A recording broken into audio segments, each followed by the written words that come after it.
Grief is masturbating at 10 a.m. in the hopes of kicking in some endorphins, but instead it turns into one of those sad wanks where you're crying before it gets good, and then when you're finished you just kind of lay empty, staring at the empty walls at where our photos used to be.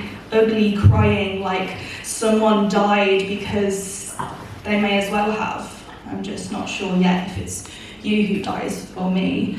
Grief is a living thing, a virus, and I'm writing poems like they're antibiotics, knowing that I will never finish the course, anything to become resistant to overcoming the thing keeping your I love yous in my head, even if they're coated in grief.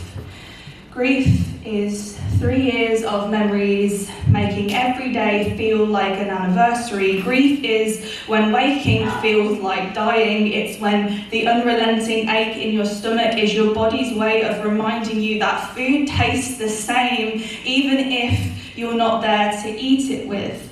Or it's my body's way of signalling to the flickering fire of anxiety that my brain unleashes through my body daily, and the fact that you won't be there to fan the flames. Grief is torment interlaced with suffering and anguish.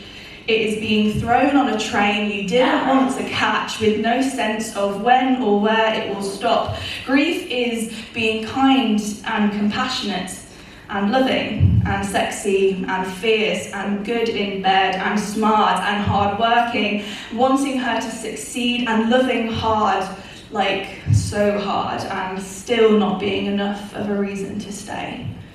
Grief is at the epicenter of love, except unlike an earthquake, this love does not make waves and obliterate outward, but seismically collapses in on itself, because grief, simply put, is love with nowhere else to go.